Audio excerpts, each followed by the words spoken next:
नमस्कार, between the lines with Niranjan में आपका स्वागत है।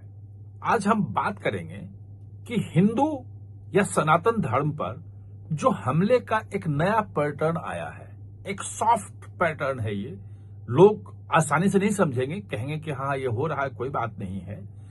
पहले जैसा जो सीधे हमला था कि सनातन को समूल नष्ट करना है, इरेडिकेट करना है, जो उदयनिधि स्टालिन ने कहा था, एमके स्टालिन मुख्यमंत्री के बेटे ने, डीएमके पार्टी ने जो स्टैंड लिया था वहां, या जो राहुल गांधी ने कहा था एक साल पहले, 1.5 साल पहले, मार्च 2024 में, कि हम जो हिंदू धर्म में शक्ति से लड़ रहे हैं, उसका काफी बैकलैश हुआ था। और यह कहा जा रहा है कि जो छत्तीसगढ़, मध्य प्रदेश और राजस्थान में जो कांग्रेस की हार हुई, तीनों जगह जो उनकी बुरी तरह से हार हुई, वो कहीं ना कहीं से इसका बैकलैश भी था। लोगों को ये बात पसंद नहीं आई थी और ये मुद्दा भी भाजपा ने वहां बना लिया था।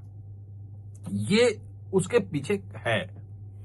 उसके पहले 2019 के पहले अगर आप जाएंगे तो राहुल गांधी भी अपने आप को हिंदू दिखाने की कोशिश कर रहे थे, बाहर जनेऊ पहन रहे थे, अपने आप को दत्तात्रेय ब्राह्मण जो है वो बताते, गोत्र भी उनका सामने आ रहा था। वो कैलाश मानसरोवर भी गए थे यात्रा पे। 2024 के बाद ये चीजें बंद हो गई है। जो महाकुंभ लगा उसमें भी नहीं गए, यानी कि उससे अब बाहर हो गए हैं। और उनको पता है कि अब हिंदुओं को अगर हमें जीतना है तो हम धार्मिक बन के, हिंदू बन के नहीं जीत सकते हैं, क्योंकि वो तो बड़े हिंदू नरेंद्र मोदी बैठे हैं, भाजपा हिंदुत्व की पॉलिटिक्स कर रही है। तो जीत का एक ही रास्ता है कि इस जातियों में तोड़ो, और इसीलिए वो 85% ये वो ओबीसी आरक्षण, जाति जनगणना, तमाम चीजें कर रहे हैं। खैर, एक पॉलिटिकल है, वो ठीक है, उससे मतलब नहीं है। बात यह है कि जो एक तरीका आया है हिंदू धर्म पे, यानी सनातन पे हमले करने का, एक बिल्कुल अंदर से उसको खोखला कर दो, बाकी चीजें ठीक हो जाएंगी। जैसे पिछले हफ्ते ही ओणम आया था केरल में। केरल में अभी वैसे हुआ नहीं है, लेकिन एक बड़े पैमाने पे सोशल मीडिया पे वहां प्रचार चला कि ओणम जो है वो केरल में हिंदुओं का त्योहार नहीं है, जबकि हिंदू संस्कृति से जुड़ा हुआ है। वो बिल्कुल उनका है, वही मनाते रहे हैं। अब कहा जा रहा है कि ये सेकुलर त्योहार है। सोशल मीडिया पे कंपेन भी चलता है कि भाई इसमें बीफ भी बांटना चाहिए, क्योंकि ओणम अगर सेकुलर है तो उसका नॉन वेज से, वेज से, बीफ से, बाकी चीजों से कोई लेना नहीं है। तो ये कंपेन भी चलता है।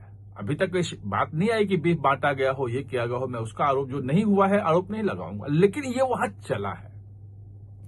वही पैटर्न पे अभी खबर आई 2 दिन पहले कि एक पंडाल बना है रांची में, झारखंड में, जो वेटिकन सिटी जो रोम है, रोम के पैटर्न पे बना है, उसका थीम रोम है। और उस रोम के थीम पे जो पंडाल बना है, पूरे पंडाल में ईसा मसीह की और तमाम चीजों की, वो पूरा उनकी जीवनी से जुड़ी हुई जितने भी चित्र हैं, भित्ति चित्र हैं, वो सब बना के लगाए गए हैं वहां पे। दुर्गा पूजा के पंडाल में वो उनको लगाया गया, थीम बना करके एक कोशिश की गई। बात यह है कि दुर्गा पूजा में तो तमाम देवताओं का लगता है, सब कुछ होता है, आज से नहीं, हजार, मतलब सैकड़ों सालों से मनाया जा रहा है। पहली बार जो ईसा मसीह की एंट्री जो है वो दुर्गा पूजा के पंडाल में होती है। लगा कि भाई एक है, वो थीम को लिया होगा तो उसमें कोई समस्या नहीं है, वो थीम पे कर सकते हैं। लेकिन जब कोलकाता में दुर्गा पूजा के पंडाल में मुख्यमंत्री ममता बनर्जी थी और वहां पे जब गीत बजने लगा, ये कि जल्दी मुझे ले चलो, मेरे दिल में है काबा और मन में मदीना।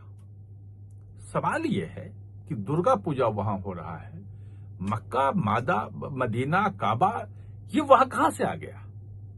वहां पे हम तो बचपन से जाते रहे हैं। दुर्गा पूजा में सब कुछ में भजन बजते हैं। भजनों में कई बार होता है कि जो फिल्मी गानों पे बेस्ड जो है, उसके म्यूजिक पे आधारित जो है वो गाने बजते हैं। उसके विरोध भी होता है कि किस ढंग से आधुनिकता के नाम पे ये फुहरपन आ रहा है तमाम, लेकिन भजन ही बजते हैं वहां पे, ये नहीं बजता है। ये पहली बार ये देखने में आया। इससे एक बात और जुड़ी, वो ये जुड़ी कि जो मैसूर का प्रसिद्ध दशहरा है, मतलब विश्व प्रसिद्ध दशहरा है, बहुत दुनिया भर से लोग उसको देखने आते हैं। उसमें एक जो सेकुलर जो महिला है, जो कहती है कि हम भगवान को नहीं मानते हैं, तमाम चीजें हैं उनकी है, वो भानु मुश्ताक, उनको चीफ गेस्ट बनाया गया। वो वहां पे दशहरे में चीफ गेस्ट के रूप में थी, पूरे उत्सव में, चूंकि दुर्गा पूजा पे होता है। और जो चामुंडा देवी का मंदिर है, वहां भी जाकर के उन्होंने हाथ जोड़ा या वहां तक मंदिर तक पहुंची।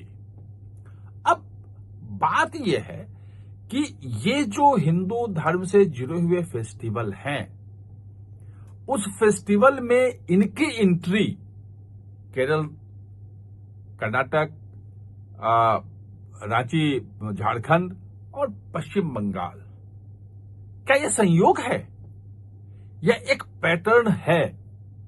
जो मुझे लग रहा है, अगर आप सहमत हो असहमत हो तो आप हमें कमेंट कर सकते हैं, और उसके आधार पे मैं हो सकता है आगे फिर अपनी राय दूं, एक वीडियो बनाऊं, मुझे पता चले कि सचमुच में लोग क्या सोचते हैं। मैं आपके सामने लग रहा हूं। मुझे लगता है कि पूरा का पूरा ये एक पैटर्न है, और इस पैटर्न के सहारे धीरे धीरे धीरे धीरे जो हिंदू धर्म, सनातन धर्म से जुड़े हुए जो फेस्टिवल्स हैं, जो त्योहार हैं, उन पे कब्जा करना है। अभी तो वेटिकन के थीम पे, रोम के थीम पे पंडाल बना है। ईसा मसीह की मूर्तियां जो हैं वो सामने नहीं है। दुर्गा पूजा दुर्गा मां की ही है और भगवान की ही मूर्तियां हैं। पंडाल में चारों तरफ से उनका लगा हुआ है।